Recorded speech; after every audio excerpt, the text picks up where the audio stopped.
اعوذ باللہ من الشیطان الرجیم بسم اللہ الرحمن الرحیم۔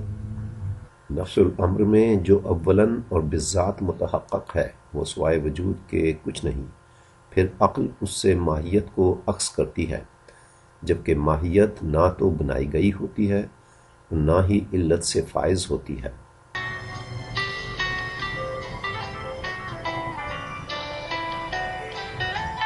چونکہ ہر شے میں اس کا وجود ہی اصل حقیقت ہے، اس لیے خارج میں جو چیز متحقق ہوتی ہے وہ وجود ہی ہے، نہ کہ ماہیت۔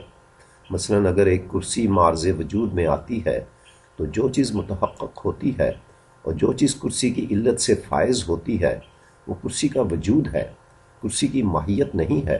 یعنی پہلے تو کرسی کا وجود متحقق ہوتا ہے اور اس کے نتیجے میں کسی دوسری شے کے لیے اس کرسی کی ماہیت متحقق ہوتی ہے۔ گویا اصل معلول تو وجود ہوتا ہے اور ماہیت ثانوی حیثیت میں اس وجود کے نتیجے میں سامنے آتی ہے۔ اس بات کا مطلب تو یہ نکلتا ہے کہ انسان کو پوری کائنات میں جو مختلف اشیاء مختلف صورتوں کے ساتھ محسوس ہوتی ہیں ان میں سے کوئی بھی ماہیت یا صورت بذات خود براہ راست تخلیق نہیں ہو رہی، بلکہ اصل میں تو ان اشیاء کے وجودات تخلیق ہو رہے ہیں۔ ماہیات تو ان وجودات کی تخلیقات کا نتیجہ ہیں۔ یوں ماہیات کو بالعرض مخلوق تو کہا جا سکتا ہے، بالذات مخلوق نہیں۔ بالذات مخلوق تو صرف وجود ہوتا ہے، کیونکہ وجود ہر شے میں ایک غیبی حقیقت ہے، اس لیے جو چیز مخلوق و معلول ہوتی ہے وہ ایک غیبی حقیقت ہی ہوتی ہے۔ ہاں، اس غیبی حقیقت کا ظہور پھر ایک دوسرے درجے میں کسی بھی دوسری شے کے لیے ماہیت کی صورت میں ہو سکتا ہے۔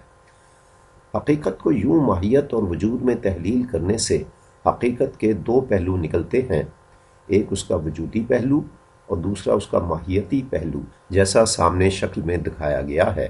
ماہیتی پہلو تو انسان کے لیے اتنا واضح ہوتا ہے کہ وہ زیادہ تر اسی کی ثانوی حیثیت میں الجھا رہتا ہے، جبکہ اصل حیثیت رکھنے والا وجودی پہلو غیب میں رہتا ہے۔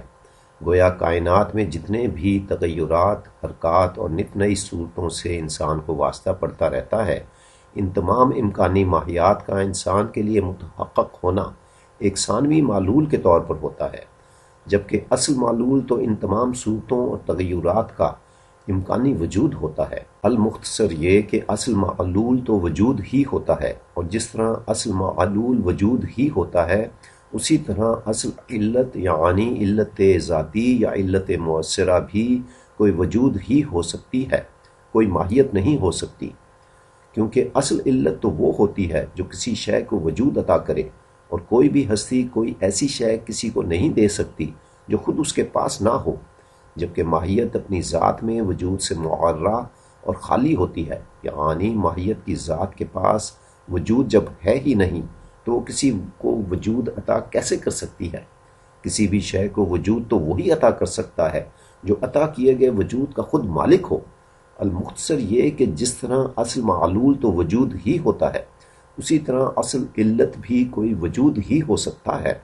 ماہیت کو اپنی ذات میں نہ تو معلول ہونے سے سروکار ہے اور نہ علت ہونے سے۔ اسی لیے ملا صدر فرماتے ہیں، بس ہر دو اشیاء کے مابین علیت اور معلولیت ماہیت کے حساب سے نہیں ہوا کرتی، بلکہ وجود کے تعلق کی وجہ سے ہوتی ہے۔